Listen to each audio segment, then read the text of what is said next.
दोस्तों, महाभारत के भीष्म पितामह को कौन नहीं जानता है। भीष्म पितामह राजा शांतनु और मां गंगा के पुत्र थे। कौरवों और पांडवों के पितामह होने के कारण इन्हें भीष्म पितामह कहा जाता था। बचपन में भीष्म का नाम देवव्रत था। देवव्रत ने गुरु वशिष्ठ से वेद और शास्त्रों का ज्ञान प्राप्त किया और परशुराम से युद्ध एवं शस्त्र विद्या की शिक्षा ग्रहण की। इस प्रकार ये शास्त्र और शस्त्र दोनों ही विद्याओं में पारंगत हो गए। एक बार की बात है, महाराज शांतनु शिकार करते करते यमुना नदी के तट पर पहुंच गए थे। वहां उन्होंने एक परम सुंदरी कन्या को देखा जिसका नाम सत्यवती था। महाराज शांतनु ने कन्या के पिता निषाद राज से कहा कि वह उनकी पुत्री से विवाह करना चाहते हैं। निषाद राज विवाह के लिए तैयार हो गए, परंतु उन्होंने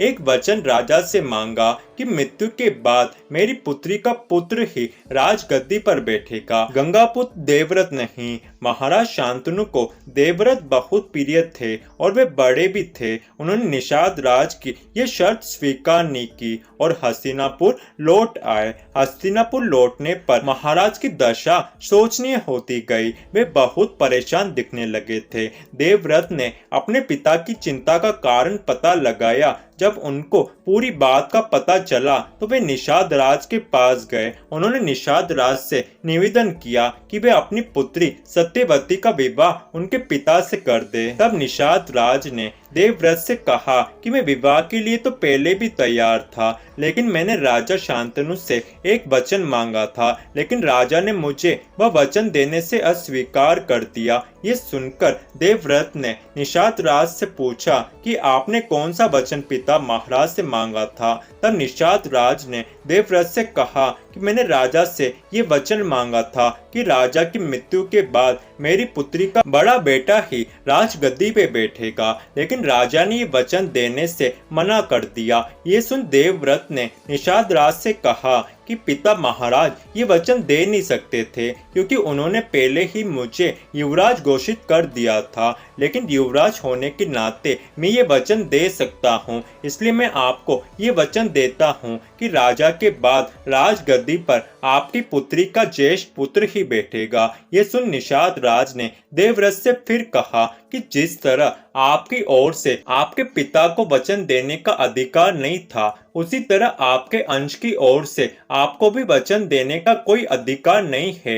यदि कल आपकी संतान ने हस्तिनापुर की राज सिंहासन पर अधिकार का प्रश्न उठाया तो उसका परिणाम क्या होगा गंगापुत्र। तब देवव्रत ने निषाद राज के समक्ष ये प्रतिज्ञा की, मैं शांतनु पुत्र देवव्रत धरती और आकाश को साक्षी मानकर आज ये प्रतिज्ञा करता हूँ कि मैं आजीवन ब्रह्मचरी रहूंगा। पृथ्वी अपनी गंध को, अग्नि उष्णता को, आकाश शब्द को, वायु स्पर्श को, जल आर्द्रता को, चंद्र शीतलता को, सूर्य तेज को, धर्मराज धर्म को भले छोड़ दे, किंतु मैं तीनों लोगों के राज्य या उससे भी महान सुख के लिए भी अपना व्रत नहीं छोड़ूंगा। इस भीष्म प्रतिज्ञा के कारण ही देवव्रत का नाम भीष्म पड़ा। देवव्रत ने जब ब्रह्मचर्य की प्रतिज्ञा वाली बात अपने पिता को बताई, तब उनके पिता राजा शांतनु ने उन्हें इच्छा मृत्यु का वरदान दिया। उसके बाद शांतनु का विवाह सत्यवती के साथ हुआ।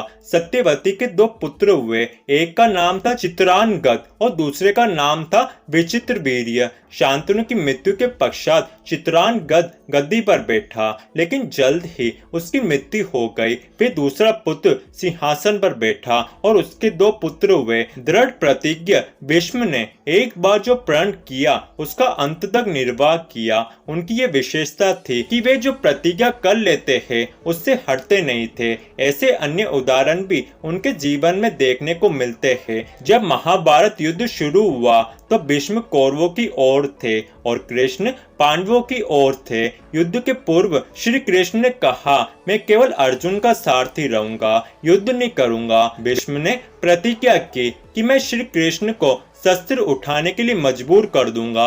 अपनी प्रतिज्ञा पूरी करने के लिए भीष्म बाणों की निरंतर वर्षा करते हुए पांडवों को संहार कर रहे थे। उन्होंने इतना घोर युद्ध किया कि पांडवों की सेना व्याकुल हो उठी। ये देखकर श्री कृष्ण क्रोधित हो उठे और अर्जुन का रथ छोड़कर वे टूटे हुए रथ का पहिया उठाकर भीष्म की ओर दौड़ पड़े और यहीं पर भीष्म की प्रतिज्ञा पूरी हुई। पितामह भीष्म ने महाभारत के युद्ध में 10 दिन तक सेनापति का कार्य किया।